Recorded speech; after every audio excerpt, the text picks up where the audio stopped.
How does a father end up paying rent in his own son's home on Christmas night? Why would my son celebrate his wife with a new car, then slide me a paper like I was a stranger? What I did next was quiet, legal, and it hit them harder than any argument ever could. My name is Glenn Parker. I am 61 years old. I used to work as a building inspector for the county. It was not a job with a fancy title, but it was steady work. It taught me to stay calm, notice details, and write things down when they matter. That Christmas, I was staying in my son Ryan's house. People hear that and they think it means warm meals and family jokes and quiet respect. For me, it meant walking softly and trying not to be in the way. I had moved in months earlier after a health scare.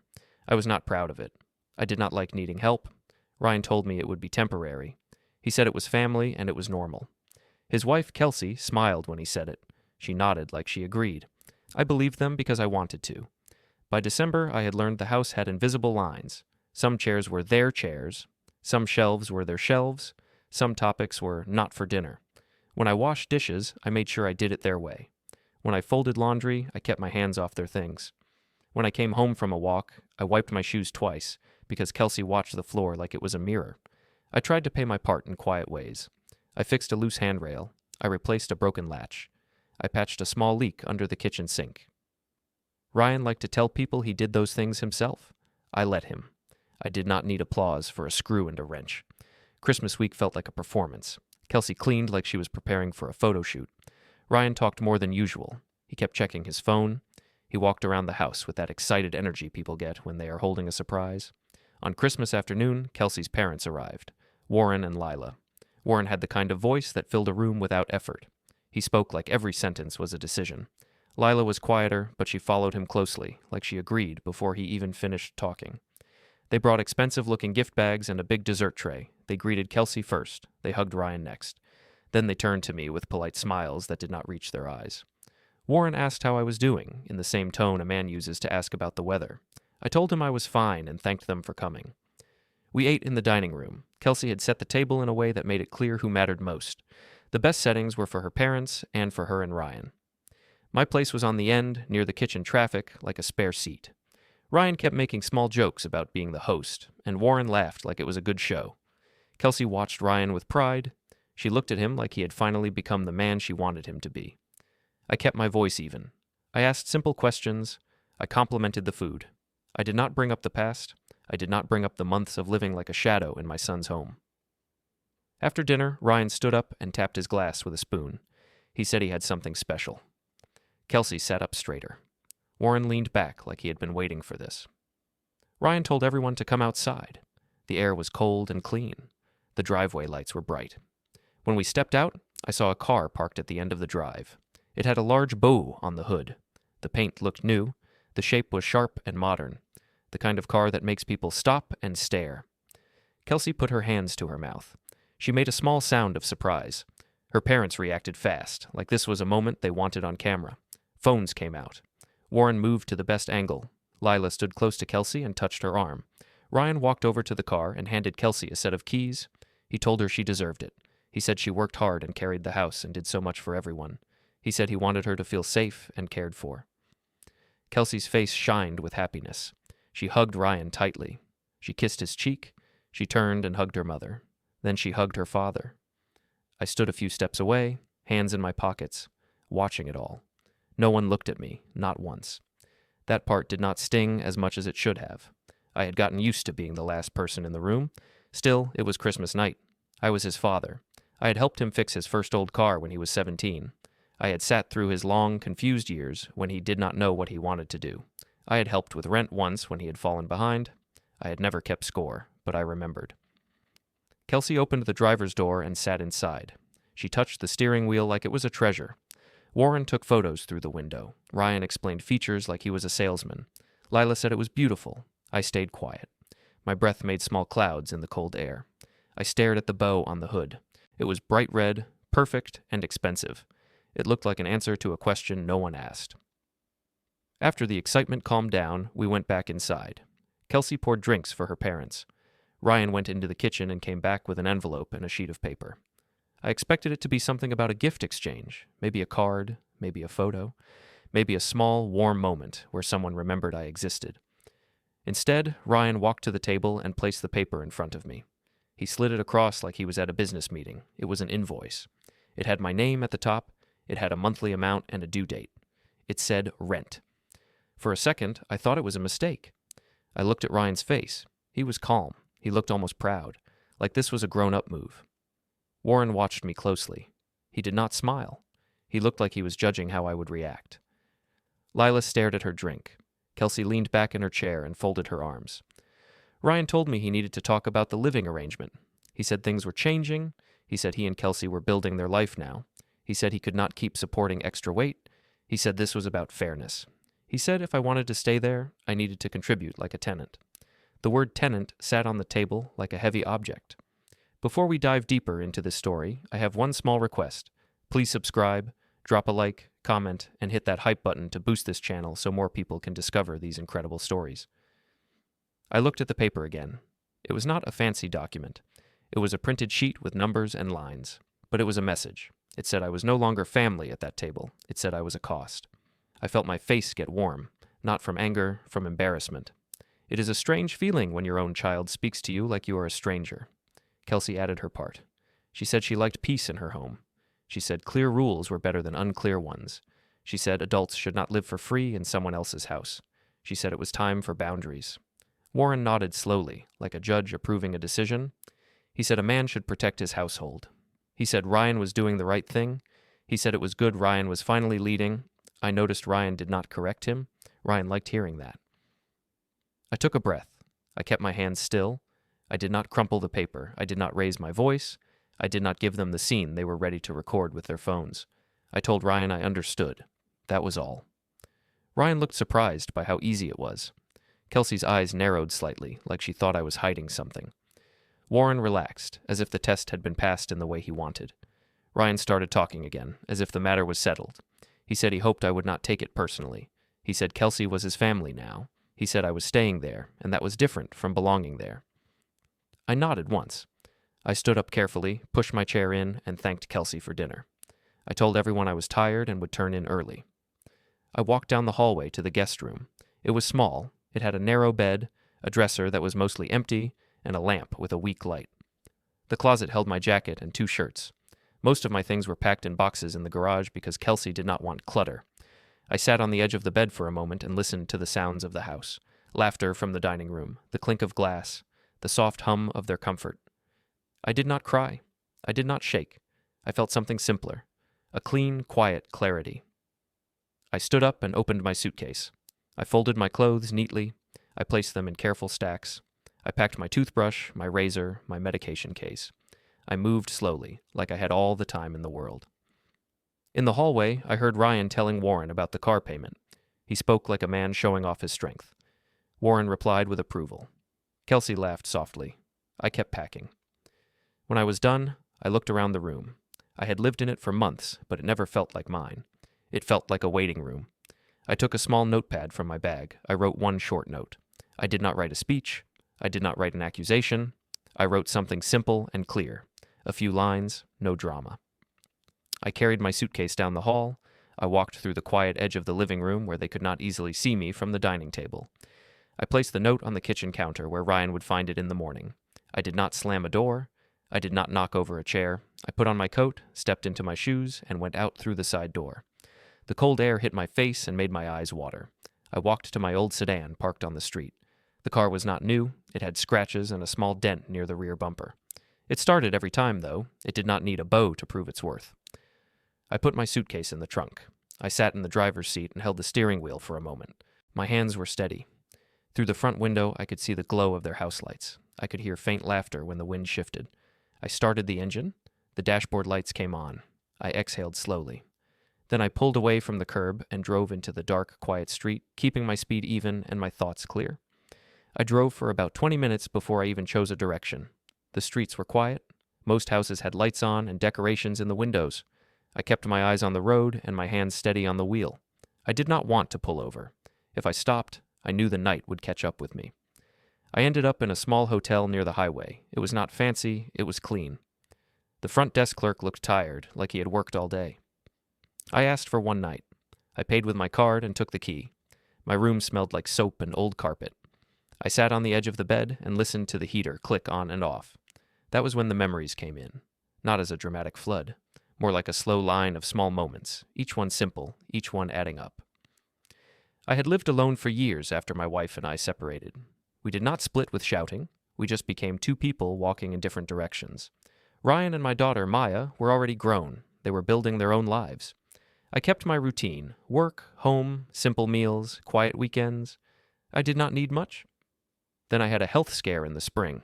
Nothing dramatic, but serious enough to make me slow down. I was told I needed rest and follow-up visits. Ryan called more than usual for a few weeks. He said he was worried. He said it would be easier if I stayed with him for a bit. He said Kelsey agreed and that they had space. I hesitated. I knew what moving in could do to a relationship. A home has its own rhythm. A third person, even a parent, can change it. Ryan said it would be short. He said it would help him feel calm. The first weeks were decent. Kelsey offered tea. Ryan asked about my day. They told me where to put my things. It was not warm, but it was polite. I told myself that was enough. I tried to be a good guest. I woke early and kept quiet. I cleaned my dishes right away. I asked before using anything. I thanked them often. I paid for groceries now and then. I fixed small things without making a big deal out of it. I did it because I could, and because I did not want to feel like a weight. The but little changes started early. Kelsey had a way of turning normal requests into rules. She did not shout. She did not curse. She simply stated things like they were facts. She said the living room was for evenings, not afternoons. She said the kitchen should be reset after every use. She said the guest room should stay tidy because it was not a storage space. She said shoes should be lined up in a certain way. She said towels had a system. She said spices should be placed back in order. It sounds small when I list it. At first, I did not mind. I have always believed in keeping a home neat. But the tone mattered. It was not shared. It was directed at me. Ryan began to copy her language. When we were alone, he still sounded like my son. When her parents visited or when Kelsey was nearby, he sounded different. He spoke about the house like it was a project he had built alone. He spoke about decisions like he was reporting them, not discussing them. The first time I noticed the shift clearly was at a clinic visit. Ryan drove me. Kelsey insisted on coming too. In the waiting room, she sat close to Ryan. She did not sit near me. When the nurse called my name, Ryan stood up fast like he was in charge of the moment. Kelsey followed him. Inside the room, I answered questions. Ryan jumped in to explain things I had already said. Kelsey watched the nurse like she was checking whether the nurse respected them. When I asked a question about my schedule, Kelsey answered for me, telling the nurse they had a busy calendar and needed appointments that fit their life. I remember sitting there, looking at my hands, and feeling smaller than I should have. Not because I was weak, because I had allowed myself to become a guest in my own health situation. At home, the pattern continued. I would do something helpful, and it would be treated as expected, not appreciated. If I forgot one rule, even a small one, it became proof that I was a problem. One morning, I made oatmeal and left the pot soaking. I planned to wash it after my bowl. Kelsey walked in and saw it. She said the kitchen should stay clear and that soaking was not an excuse. She said it made the house look messy. Ryan nodded and told me to please respect the system. I washed the pot. I did not argue. Another day, I changed a light bulb in the hallway. The old bulb had been flickering for weeks. Ryan thanked me in a quick voice. Later, I heard him tell Warren he handled it and that he was learning to manage a home properly. Warren praised him. I did not correct it. I told myself it did not matter. The house also had an invisible social rule. When Kelsey's parents came over, I became furniture. Warren would talk about money, investments, and status. He spoke about people like they were categories. He asked Ryan about his income and his plans. He asked Kelsey about her future. He did not ask me about anything except whether I still needed help. Lila would bring a dish and place it on the counter without looking at me. Then she would praise Kelsey for the home, for the decor, for the life they had built. Sometimes she would say it was good Ryan had stepped up and created a stable household. I noticed how they said household, not family. After a while, my presence was used as a talking point. Warren would mention how it was generous of them to let me stay. He said it showed strong character. Ryan would accept the praise like it was a medal. Kelsey started leaving little reminders around the house. A note by the thermostat, a note on the laundry machine, a note on the cabinet door about where glasses should go. None of them were aimed at Ryan. They were aimed at me. Ryan acted like he did not see that. I tried to talk to Ryan once, quietly, when we were alone in the garage. I told him I felt like I was walking on thin ice. I said I did not want conflict. I said I wanted a clear plan for when I would move out. Ryan told me not to overthink. He said Kelsey liked order. He said she was stressed. He said I should just keep my head down and things would be fine. He told me I should be thankful because not everyone would take in a parent. That word thankful hit me the wrong way. It made it sound like he was doing charity, not supporting family. Still, I swallowed it. I told him I understood. My daughter Maya called often. She lives far away, so she only heard my voice. She asked if I was eating well. She asked if I was sleeping well. She asked if I felt safe and comfortable. I answered carefully. I did not want to make my children choose sides. I also did not want to admit how far things had slipped. I told her I was fine. I said it was temporary. I said Ryan meant well, but even while I said that, I knew the truth. Ryan was changing under pressure he did not admit he felt. He wanted to look like a strong husband in front of Kelsey and her parents.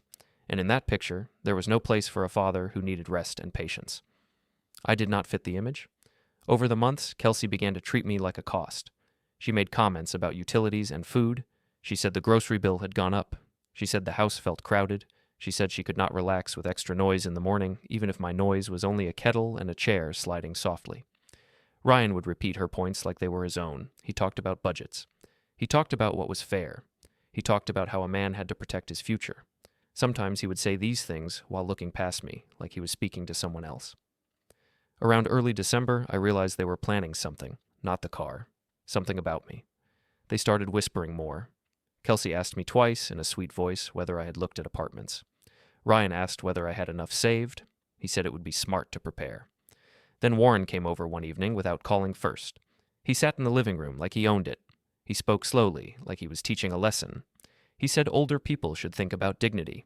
He said it was not good to rely on younger couples. He said it created tension. He said Ryan deserved to focus on his marriage. Ryan sat beside him and listened. Kelsey stood behind the sofa with her arms crossed, watching me. I told Warren I agreed that Ryan should focus on his marriage. I said I was working on a plan. I said I did not want to be a problem. Warren nodded, satisfied. Kelsey looked relieved. Ryan looked proud that he had this talk handled. After that, I felt the trap closing. The house no longer felt like a bridge back to independence. It felt like a place where I was being managed, like I was a situation to solve.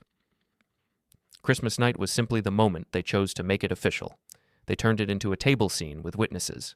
They made it feel like a business decision, not a family moment. In the hotel room, I stared at the ceiling and replayed the rent paper in my mind. It was not the money. It was the message inside it. It said I did not belong. It said my value had been reduced to a number and a due date. I reached for my phone and looked at my call history. I saw Maya's name from earlier in the week. I thought about calling her. I did not. I did not want to make her hear my voice in that moment. Instead, I opened my notes app and wrote down a short list of facts. The date I moved in, the month my health visit slowed down, the repairs I had done, the money I had spent, the comments I had heard, the way they had staged the night. I wrote it like an inspector. Simple, clear, no emotion on the page. Just time and details. Then I placed the phone on the nightstand and sat with my hands folded. I did not feel rage. I felt a strange calm. The kind of calm that comes when you stop hoping someone will change and start accepting what they have already shown you. I lay down and listened to the heater again. In the quiet, I understood something I had avoided for months. They were not confused. They were not overwhelmed. They were choosing this. And if they could choose a role for me, then I could choose my own next step too. 2 days after Christmas, I went back to Ryan's house in the afternoon. I did not call first. I did not want a long talk. I wanted my things and a clean exit. The note I left was still on my mind, but I kept my face neutral. The driveway looked the same, except for the new car.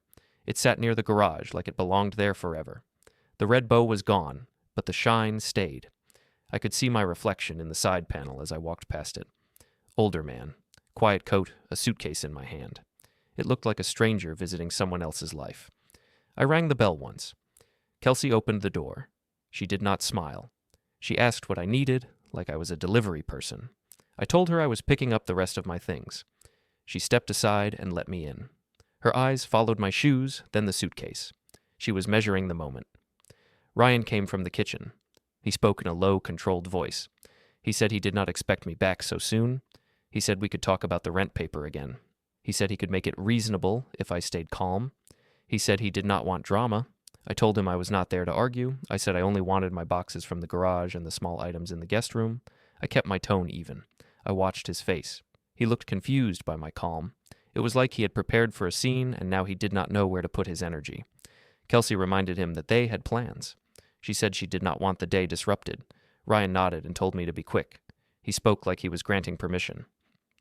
We walked to the garage. The air inside smelled like paint and cardboard. My boxes were stacked in the corner, exactly where I had placed them months earlier. Some had my handwriting on the side, medical papers, old work tools, family photos, a few books. Simple things that used to sit comfortably in my own home. Ryan stood with his arms crossed and watched me lift the first box. He asked where I would go. He asked how I would manage. He asked if I was sure this was smart. I told him I had options. I did not explain. I did not want to invite debate. Kelsey stood in the doorway and checked her phone, acting bored. But her eyes lifted each time I moved a box, like she wanted to see strain or weakness. When I carried the second box, Ryan said something about respect. He said he was not a child anymore. He said he needed to put his marriage first. He said Kelsey was his family now. I told him I understood. I said he had every right to build his life. I said I also had the right to live with dignity. I kept my words simple. I did not use the past as a weapon. I did not list what I had done for him. I did not ask for gratitude. I had learned those things do not work when someone is committed to a new story about you. Ryan followed me down the hallway when I went to the guest room. He hovered near the door while I gathered my last items. He asked if I was upset. He asked if I would tell Maya. He asked if I was going to make them look bad. That question was the real one. Not rent, not rules, not boundaries. Image. I told him I was not trying to make anyone look bad. I said people look like what they choose to be. I said I was leaving quietly and that was all. His face tightened, then he smoothed it out. He told me he hoped I would not be stubborn. He said he had done a lot for me. He said he did not want to feel taken advantage of. I paused for a moment, holding my jacket. I looked at him. I saw my son, but I also saw someone coached, shaped, and approved by other voices. He was speaking lines that sounded practiced. He wanted to sound firm. He wanted to sound like a leader. He wanted to sound like Warren. I nodded and said I heard him. Kelsey stepped closer and said the house needed peace. She said she did not like tension. She said it was best for everyone if we kept things formal and calm. She said it with a smooth tone, like she was offering kindness. I told her I agreed. I thanked her for letting me get my things. That surprised her. It was like she expected me to beg or complain. My thanks landed wrong because it did not give her control of the emotional story. When I carried the last box out, I noticed the note was gone. I did not ask about it. I did not need to. The note was for them, not for me. Omar met me at the curb with his pickup truck. He had been my neighbor for years. He is the kind of man who does not ask too many questions in public. He just helps. We loaded the boxes quickly. Ryan stood on the porch. He did not offer to carry anything. Kelsey stayed inside. Warren and Lila were not there, but I could still feel their influence in the way the house held itself. Ryan told me to send him an address so he could mail anything that was left. He said it like a business transaction. I told him I would. Then I got into my car. I drove away without looking back. That evening, I sat in the hotel room again with the boxes stacked near the wall. The room felt small, but it was mine for the night. I opened one box and took out a framed photo of Ryan and Maya as children. Ryan was missing his front teeth. Maya had a scraped knee and a proud smile. I stared at that picture longer than I expected. Then I put it down and went back to the notes on my phone. I added more details, the date of Christmas, the time Ryan slid the paper across the table, the people present, the phrases used, the way Warren nodded, the way Kelsey watched. I wrote it all like a record. I did not write feelings. I wrote facts. The next morning, I went to the public library. It was open and quiet.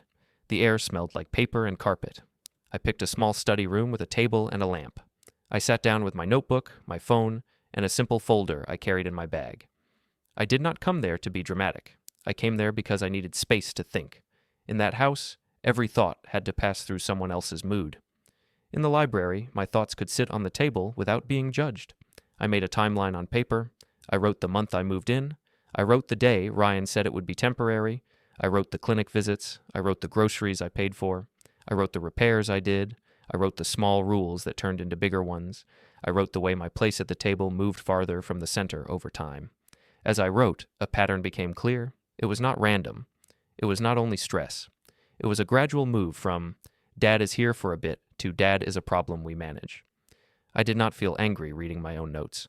I felt steady, a calm kind of focus. like a man standing at a work site looking at a crooked beam and deciding it must be fixed before the whole structure bends.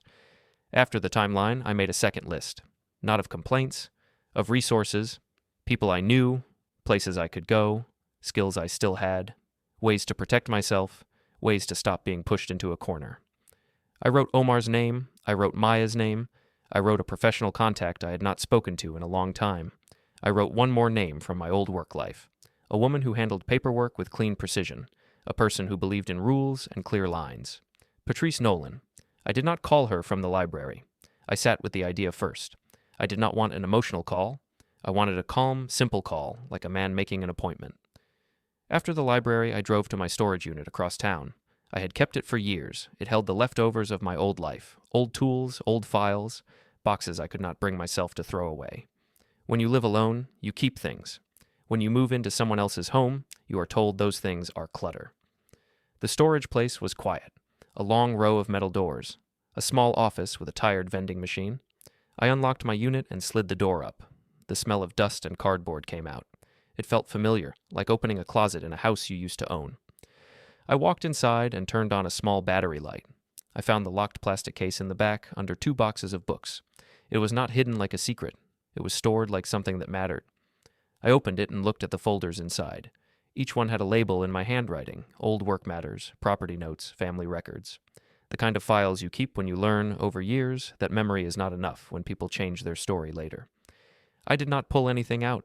I did not spread papers on the floor. I simply looked, checked that everything was still there, and closed the case again. The important part was not the contents in that moment. The important part was the feeling in my chest when I saw the labels. I was not helpless. I was not stuck. I had been acting like a guest, but my life was not a guest's life. I had built things. I had handled rules. I knew how systems work, and I knew how to protect myself inside them. Back in my car, I sat for a minute with both hands on the steering wheel. The sun was low. The air was cold. I felt that same clarity again, stronger now. Not rage, not revenge, just a decision. I drove back to the hotel and made one call. I kept it short. I left a calm message. I said I needed a meeting about a family housing issue and some paperwork questions. I said it was not urgent in an emergency way, but it mattered. I asked for the earliest time she could offer. Then I placed the phone down and looked at my timeline again. I read the last line I had written, the one about Christmas night. I did not feel like a man who had been pushed out. I felt like a man who had stepped aside on purpose to get a clear view of the situation. That night, I slept better than I had in weeks. The next morning, I woke up before sunrise. The hotel room was quiet. I sat on the edge of the bed and listened to the heater. For the first time in a long time, my chest felt open. Not happy, not sad, just clear. I showered, dressed, and made my bed the way I always do. I have a habit of making small order when life feels uncertain. Then I went down to the lobby for coffee. It tasted weak, but it was warm. I held the cup with both hands and looked out at the parking lot. I checked my phone. There was a missed call from Ryan. There was also a message in the family group chat. Kelsey had posted a photo of the new car again. She had added a short line about fresh starts and New Year's. Warren replied with a proud comment. Lila sent a heart symbol. Ryan added a line about building a strong home. No one asked where I was. No one asked if I had a place to sleep. That told me everything I needed to know. I did not reply. I was not playing that game anymore. I drove to the bank after breakfast. It was a branch I had used for years. I parked, walked in, and stood in line. The bank smelled like paper and cleaning spray. People were quiet. There were posters on the wall about savings and security. When it was my turn, I spoke to the teller calmly. I asked simple questions. I said I wanted to check my recent account activity and make sure no new automatic payments were attached. I said I wanted to protect my accounts from any surprise withdrawals. The teller did not look shocked. She did not ask for a story. She just nodded and started the process. She asked for my identification. I handed it over. She typed and looked at her screen. While she worked, I watched the room. A young couple sat at a desk with a banker, talking about a loan. An older woman filled out a form slowly. A man in a work jacket waited by the counter and tapped his foot. It was an ordinary place. That is why I liked it. Ordinary places follow rules. The teller confirmed a few details and said she could set an appointment with a banker for more secure changes. I agreed. I picked the earliest time available. She printed a small confirmation slip and handed it to me. I put it in my wallet without looking at it for long. As I walked back to my car, my phone rang again. Ryan's name showed on the screen. I let it go to voicemail. A minute later, he sent a message. He asked where I was. He said we should talk. He said he did not want this to get messy. He said he only wanted fairness. I read it once and set my phone face down on the passenger seat. I did not answer, not because I wanted to hurt him, because I wanted control of my time. From the bank, I drove to the law office where Patrice works.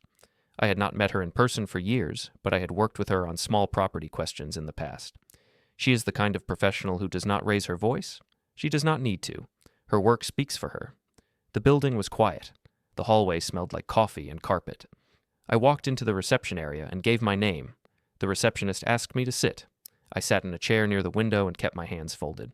While I waited, I looked around. There were framed certificates on the wall, a bowl of mints on the desk, a stack of magazines no one touched. Everything was neat. Everything had its place. That steadiness helped me breathe. Patrice came out a few minutes later. She shook my hand and led me into her office. She asked what was going on. I told her the simple version. I said I had been staying with my son after a health scare. I said things changed. I said I was treated like a tenant in a way that felt wrong. I said I wanted to leave cleanly and protect myself. I did not use dramatic words. I did not call anyone names. I did not claim I was perfect. I told her what happened on Christmas night, who was present, and what was slid across the table. I explained that I had already moved out and collected my things. I told her I wanted to make sure I handled the next steps properly. Patrice listened without interrupting. She asked short questions. She asked about dates. She asked about money. She asked whether I had made any agreements in writing. She asked about property and prior arrangements. She asked about my long-term plan. I told her I had kept notes. I told her I had a timeline. I told her I had records stored safely. I did not show her anything yet. I simply said I had been careful. Patrice nodded. She told me she could help me map out options and that it would be easier if I stayed calm and consistent. I told her that was my plan. When I left her office, I felt lighter, not because anything had been fixed yet, but because I was no longer alone with the problem. I had moved it into a place where rules apply. Outside, the air was cold and bright. I sat in my car for a moment before starting the engine. I looked at my notebook on the passenger seat. The timeline was inside. I tapped it once with my finger, like I was reminding myself that facts matter. I drove to a coffee shop near the courthouse. It was not busy. I chose a small table near the wall. I ordered tea and sat with my notebook open. I spent the next hour organizing my notes into clean sections, dates, costs, repairs, conversations, group chat messages. I did not copy full messages into my notebook. I simply wrote what was said and when. I wrote who was present and how the situation was framed. I also wrote down what I did not want. I did not want a public argument. I did not want to pull relatives into a shouting match. I did not want my children trapped in a fight that never ends. I wanted something cleaner. As I wrote, my phone buzzed again. This time it was Maya. I answered. Her voice sounded careful. She asked where I was. She asked if I was safe. I told her I was fine. I said I was in a hotel for now. I said I did not want her to worry. I said I would explain more soon, but I needed to handle it with a clear head first. Maya went quiet for a moment. Then she said she had felt something was wrong for months. She said she did not like how Ryan spoke about his house when she visited last year. She said she did not like how Kelsey watched people like she was scoring them. I told Maya I did not want her to pick sides. I told her I loved both my children. I said I only needed her to understand that I was stepping away to protect my peace. Maya said she understood. She asked if I needed money. I told her no. I thanked her for offering. I kept my voice steady. I did not want her to feel she had to rescue me. After the call, I sat with my tea and stared at the notebook for a long time. The word peace stayed in my mind. It was simple, but it felt important. That evening, Omar called. He asked how I was doing. I told him I was okay. He offered to store a few boxes if I needed. I thanked him. I told him I might take him up on it soon. Omar did not ask for details. That is why I trust him. I returned to the hotel before dark. I brought my notebook, my phone charger, and a small bag of groceries. I ate a simple meal and watched the local news with the volume low. At around 8, Ryan called again. I did not answer. He sent another message. He said I was being difficult. He said Kelsey was upset. He said Warren was asking questions. He said this did not have to be a big thing. I read his message twice. The part that stood out was not his frustration. It was the list of other people he referenced. Kelsey, Warren. It was like he needed their approval even now, even when he was talking to his own father. I typed one short reply. I told him I was safe. I told him I would contact him when I was ready. I told him I wanted calm and respectful communication, nothing else. Then I put my phone away. The next day, I went back to the bank for the appointment. I sat with a banker in a small office. I explained that I wanted stronger protections on my accounts. I wanted clear alerts. I wanted to limit access. I wanted to make sure I would see changes quickly if anything unusual happened. The banker nodded and walked me through options. I chose what made sense. I signed routine forms. I kept my signature steady. I asked for confirmation that my requests were noted. I left with another small slip of paper. From there, I went to a quiet printing store. I did not print anything dramatic. I printed a clean copy of my timeline notes for my own use without adding emotion. I put the pages in a plain folder. I did not label it in a way that would draw attention. Back at the hotel, the group chat lit up again. Kelsey announced a family dinner for the weekend. She said it would be good to sit down like adults and settle things. Ryan replied quickly and said he agreed. Warren added a comment about how responsibility should be taught, not begged for. I stared at the screen and felt a small, cold calm. They thought a dinner table was the place where they could control the story.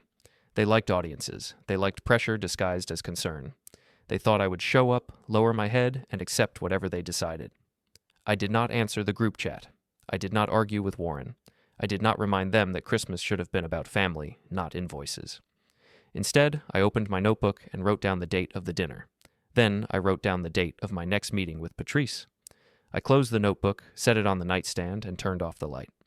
In the dark, I could hear the heater click again. I lay still and felt something settle inside me. They had their stage. They were already setting chairs and planning lines. I was not afraid of that anymore. I had learned something in the past week. Loud confidence does not mean real control. Real control is quiet. It is organized. It is patient. And I had time. The weekend dinner was set for Saturday night. Kelsey posted it like a polite announcement, but I could see what it really was. It was a stage. It was a way to gather witnesses and push me into agreeing to their version of events. I spent Friday morning with Patrice again. Her office was quiet, and she kept the conversation practical. She asked me to repeat the key details, the dates, the people present, and the way the rent paper had been presented. I spoke slowly and clearly. I did not guess. If I was unsure of a time, I said I was unsure. Patrice liked that. She told me calm accuracy matters more than strong emotion. She asked what I wanted the outcome to be. I told her I wanted a clean separation. I told her I wanted my finances protected and my living situation stable. I told her I did not want a family fight to become my daily life. I said I was not trying to punish anyone. I was trying to stop being handled like a problem. Patrice explained that the best way forward was to keep everything in formal channels and keep my words consistent. She told me not to argue at a dinner table and not to accept surprise papers. She said if they wanted formal, then formal rules apply.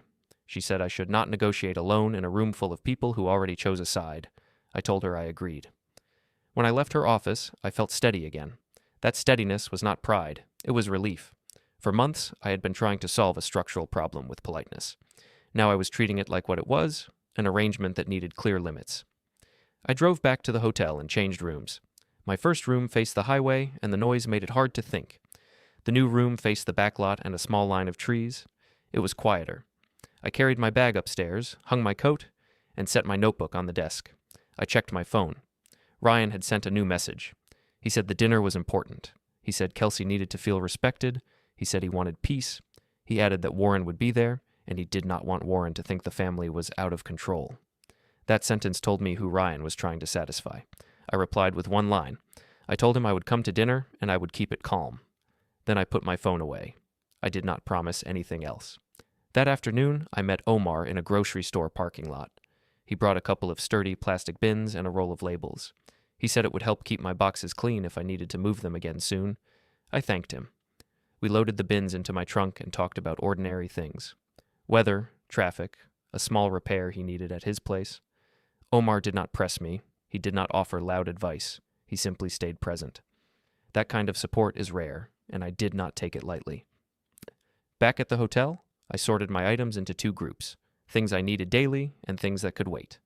I folded clothes into a neat stack. I placed my medication case beside my toothbrush. I charged my phone. I lined up my keys the way I always do. Then I sat at the desk and opened my notebook. I reviewed my timeline again. I did not do it to build anger. I did it to keep my mind clean. When people pressure you, they try to make you doubt your own memory. A timeline prevents that. Around late afternoon, Patrice called. She spoke briefly.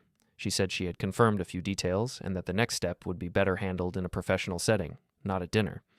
She said we would keep things simple. She said I needed to stay calm and let the system do the work. I told her I understood. I told her I appreciated her time. I did not ask her to promise anything. I did not ask for dramatic words. I simply listened and followed the guidance. When the call ended, I sat for a minute in the quiet room. I thought about the night Ryan slid that paper toward me. I thought about how quickly he had accepted the role of host and judge at the same time. I thought about the way Kelsey watched me, waiting for me to shrink. I did not want to spend my life proving I deserved a chair at someone else's table. At 6, I drove to the restaurant. It was not expensive, but it was nicer than the places I usually choose. Kelsey liked places that felt proper. The entrance had soft lighting and a polished host stand. The air smelled like baked bread and sweet sauce. I arrived early on purpose. It is easier to stay calm when you are not rushed. I asked for the reservation under Ryan's name. The host led me to a private room with a long table. The room had framed art on the wall and a small speaker playing low music. There were 6 place settings already laid out. I took the seat closest to the door. I like to have a clear exit. It is not fear, it is habit. Ryan and Kelsey arrived next. Ryan looked confident. Kelsey wore a careful smile. She greeted me with a light voice like we were all starting fresh. Ryan sat beside her, not beside me. That placement mattered to them. Warren and Lila came right after. Warren walked in first and looked around the room like he was inspecting it. Lila followed with a polite expression. Warren greeted Ryan loudly and praised him for the new car again. He asked about the payment plan and the warranty. He spoke like the car was proof of character. Kelsey looked proud. Ryan looked proud too. Then Warren looked at me and asked, in a flat tone, whether I had found a place yet. He asked like the answer was supposed to be yes. I told him I was staying in a hotel for now. I said I was making arrangements. I kept my voice even. Warren frowned as if a hotel was a poor choice. Then he said it was good I was taking steps. He said older men should not rely on younger couples. He said dignity matters. I nodded once. I did not correct him. I did not explain why the hotel felt more dignified than my son's guest room. Dinner began. The conversation stayed on safe topics at first. Work, plans for the next year. Ryan talked about goals and promotions. Kelsey talked about home upgrades. Warren gave advice. Lila agreed quietly. No one asked about my work history or my plans. They did not ask because the answer did not help their story. In their story, I was a temporary issue being resolved. Halfway through the meal, Ryan leaned forward and said we should talk about the living arrangement. He said he wanted everything clear. He said he did not want confusion or resentment. He said he wanted to put it behind us. Kelsey added that clarity helps everyone. She said she did not like uncertainty in her home. She said she liked adult agreements. Warren nodded and said this was the right time to settle it. He said family should be direct. He said avoiding hard talks creates problems. I listened and did not interrupt. When they finished, I told them I agreed that clarity matters. I said I did not want confusion either. I said I would handle things properly. Ryan asked what that meant. He asked whether I would pay the monthly amount on the paper he gave me. He asked whether I would sign something so everyone could relax. I told him I would not sign surprise papers at a dinner table. I said I would meet in a professional setting. I said if they wanted formal, then I would respect that and do it through proper channels. Kelsey's smile tightened. She said she did not see why it had to be so serious. She said it was just family trying to be practical. I told her I understood her view. I said I was not trying to make it dramatic. I said I simply wanted it handled correctly, with no confusion later. Warren leaned back and studied me. He said I was making things difficult. No, he said I should not act like a victim. He said Ryan was trying to help me, not harm me. I kept my face neutral. I told Warren I was not accusing anyone. I told him I was choosing the cleanest path. I said I wanted peace, and peace comes from clear steps, not pressure. Ryan looked annoyed. He said Kelsey was stressed. He said it was unfair to put her through uncertainty. He said he was trying to be a good husband. I told him I respected his marriage. I said I was not fighting his marriage. I said I was protecting my own stability. There was a short silence. In that silence, I noticed something important. They were used to controlling me with tone and group pressure. When I did not react, they lost their grip on the moment. They did not know what to do with quiet. Kelsey changed direction. She spoke more softly and said we could meet somewhere else then. She said maybe we could go to a leasing office or a property place and finalize the rent arrangement properly. She said it would show maturity. Warren agreed quickly. He said that was a good idea. He said Ryan should lead the meeting. He said I should be ready to commit. Ryan looked relieved. He said we could meet Monday morning and settle it once and for all. He said he would schedule it. I nodded and said Monday morning worked. I said I would be there on time. I did not add anything else. For the rest of dinner, they tried to return to normal conversation. But the room felt different now. They were not celebrating anymore. They were calculating. They were trying to predict my next move. When the meal ended, Ryan paid the bill with a show of confidence. He thanked Warren and Lila for coming. Kelsey hugged her mother and walked out beside Ryan. Warren walked behind them and gave Ryan a few quiet words like a coach giving final instructions. I walked out last. In the parking lot, the air was cold again. Ryan told me he would send the meeting details. He said he expected me to be reasonable. He said he did not want any surprises. I told him I understood. I told him I wanted the same thing, no surprises. That night, back in my hotel room, I laid out my clothes for Monday. I charged my phone.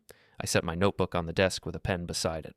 I wrote the meeting time on a small card and placed it next to my keys. Then I turned off the light and lay down, breathing slowly, letting the calm settle in place. Monday morning, I arrived 10 minutes early. The property management office was in a low building with tinted windows and a simple sign out front. Inside, it smelled like paper, coffee, and cleaning spray. There were framed photos of model homes on the wall. A small holiday plant sat on the reception counter, already starting to droop. Ryan had picked this place because he thought it made him look official. He wanted a room with rules because he believed the rules would favor him. At the front desk, I gave my name. The receptionist checked a calendar and pointed me toward a conference room. The room had a long table, a few chairs, and a small speakerphone in the center. A printer sat on a cabinet in the corner. Everything looked neutral and quiet, like a place where people sign papers without thinking too hard. Ryan was already seated. He had a pen laid out in front of him like a tool. Kelsey sat beside him. Warren sat across from them, leaning back with his arms folded, like he was there to supervise. Lila sat quietly, hands around a cup of water. Ryan looked up when I entered. He gave me a quick nod that felt more like a warning than a greeting. His eyes went to the folder in my hand, then back to my face, as if he was trying to read what kind of mood I brought in. I sat near the door, the same way I had at the restaurant. I placed my folder on the table and kept my hands folded. A few minutes later, the property manager walked in. Her name tag said Ms. Garner. She carried a laptop and a thin stack of papers. She smiled politely and said she understood we were here to finalize a rental arrangement. Ryan spoke first, confident and fast. He explained that I had been staying in the home and that they wanted to formalize my contribution. He said he wanted everything clear and fair. He said he had already prepared a simple monthly amount. Ms. Garner nodded and asked a few basic questions. She asked who the legal owner of record was, who had authority to sign, and whether there were any existing agreements on the property. Ryan answered like the questions were routine. He said it was his home. He said he handled the household.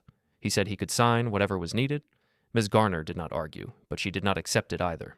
She asked for identification and asked for the ownership information. She said her office needed to confirm the signatory before they created or changed any lease terms. Ryan reached into his bag and took out a few papers. He slid them forward. They looked like printouts and notes, the kind you bring when you assume your words will do most of the work. Ms. Garner glanced at them, then looked at me and asked if I had anything to add. I told her I did. I said I was not there to sign as a tenant. I said I was there to clarify the legal structure of the property and correct a misunderstanding. Ryan's jaw tightened.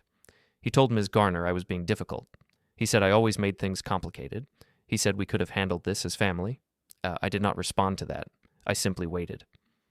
Then Patrice walked in. She came in quietly, with a professional calm that filled the room. She greeted Ms. Garner with a polite nod, introduced herself, and placed her own folder on the table. Ryan looked at her with surprise, then irritation. He asked why I brought a lawyer. He said it was not necessary. He said it made the family look bad. Patrice did not react to his tone. She asked Ms. Garner if she could place documents on the table for review. Ms. Garner agreed. Patrice opened her folder and laid out the first page, then the next. She did not rush. She did not perform. She simply organized the facts in a clean line. She explained that the property was not owned by Ryan personally in the way he was describing. She said the home was held under a family housing trust that had been set up years earlier for stability and orderly transfer, with clear responsibilities and limits. She said I was the trustee and the authorized signatory. She said Ryan and Kelsey were approved occupants under a written occupancy agreement managed through this office for compliance and record-keeping. Ms. Garner's expression changed immediately. She turned her laptop slightly and began checking the property file under the address. Her tone became more formal. She asked Patrice for the trustee certificate and asked for my identification. Patrice slid the requested documents toward her. I handed over my identification when asked. Ms. Garner compared names carefully.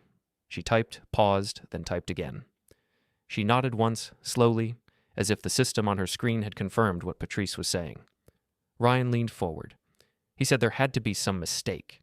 He said he had been paying bills. He said he was the head of the household. He said it made no sense that he could not decide who pays rent in his own home. Patrice listened, then explained it in plain language. She said paying bills does not change ownership authority. She said being an occupant, even a long-term one, does not give legal signing power. She said the agreement Ryan signed when he moved in spelled out exactly what he could and could not do. Kelsey's face went tight. She asked why she had never been told it was a trust. She said she would not have agreed to live under someone else's control. She said it felt unfair. Patrice answered calmly that the trust and occupancy structure had been disclosed at move-in through the management packet, and that both Ryan and Kelsey had signed the acknowledgments. Patrice said she had copies ready for the meeting. That was the first time I saw real uncertainty land in Ryan's eyes. It was not fear, it was confusion. He had built his confidence on a story where he held the pen. Warren cleared his throat and spoke with authority, like he was about to take over. He told Ms. Garner this was a family matter and that it should be handled privately. He said it was wrong to corner Ryan in an office. He said the right thing to do was to respect Ryan's marriage and move me out cleanly. Ms. Garner looked at Warren and told him, calmly, that her office did not take instructions from guests. She said she needed to follow property file rules and legal authority. She said only the authorized party could direct changes to occupancy terms. The room got very quiet after that. Patrice then placed one more document on the table, face up, and slid it toward Ms. Garner. She explained that the occupancy agreement included a conduct clause. It was not emotional language. It was not about feelings. It was about basic standards. It stated that approved occupants could not attempt to charge the trustee rent, could not restrict the trustee's access to reasonable lodging when needed, and could not present false documents or invoices designed to change the power structure of the home. She said the rent paper slid across the table on Christmas night triggered that clause. Ryan tried to speak again. He said it was only a suggestion. He said it was a draft. He said it was not official. Patrice said intent matters when the action is documented and witnessed. She noted that the invoice had my name, a due date, and a monthly amount, and that it had been presented in front of witnesses as a demand. She also said the subsequent dinner had been used to pressure me into signing as a tenant, which was a second attempt to formalize something they had no authority to create. Ms. Garner asked if there was evidence of the Christmas presentation beyond my statement. Patrice nodded and opened a second section of her folder. She provided copies of the written timeline I had prepared, with dates and names, and she attached a printout of the group message where the adult agreement meeting was discussed. She also provided a short written statement from Omar confirming that I moved out immediately after the invoice was presented, including the date he helped load boxes. I watched Ryan's face as those papers moved across the table. He had expected a discussion. He was getting a record. Kelsey shifted in her chair. She asked Ryan what this meant. She asked why this was happening. Her voice sounded smaller than usual. Ryan told her it was fine, but his tone did not match his words. Patrice continued, steady. She said my goal was not to argue or embarrass anyone. She said my goal was to enforce the agreement as written and end the pattern of using social pressure to change legal reality. Then she placed the final document down. She explained it was a formal termination notice for occupancy under the family housing agreement, effective immediately, with a required move-out timeline and instructions for returning keys and garage remotes. She said the notice also included the steps to request a review if they believed there was an error, but she noted that the authority to grant or deny that review still rested with the trustee. Ms. Garner read the first page carefully. She looked up at me and asked if I was confirming I wanted the termination processed through the office. I told her yes. I said I wanted it handled cleanly and professionally. I said I did not want confrontation at the house. I said I wanted the office to be the point of contact for scheduling and compliance. Ms. Garner nodded and said her office could coordinate the process. She said she would document the meeting and update the file. She said she would also issue a written notice through their standard delivery system. Warren leaned forward again, trying to reclaim control.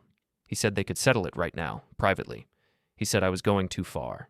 He said I should think about family. I looked at Warren and spoke calmly. I told him I had thought about family for months while I was being treated like a problem. I told him family does not slide invoices across a holiday table. I said I was done negotiating my dignity in front of an audience. Ryan stared at the papers, then at me. He said I had set him up. He said I came here to take his home away. He said I was trying to ruin his marriage. I told him I had not taken anything. I told him he had chosen his actions. I said he had turned family support into a transaction, and he had done it proudly in front of people he wanted to impress. I said the consequence came from the agreement he signed, not from my temper. Ms. Garner closed the folder gently and placed her hands on the table. She looked at Ryan and said, in a firm office tone, that she would need the keys on file before the end of the week, and that she needed the garage remote now to document the transfer. She said it was standard procedure when occupancy terms were terminated. Ryan froze. His hand moved toward his pocket, then stopped. Kelsey's eyes went wide. She looked at the door as if she was thinking about leaving, then looked back at the papers as if she wanted them to change. Ms. Garner turned the termination notice toward Ryan and slid a small key return envelope across the table. She asked for the keys, and for a moment no one spoke at all.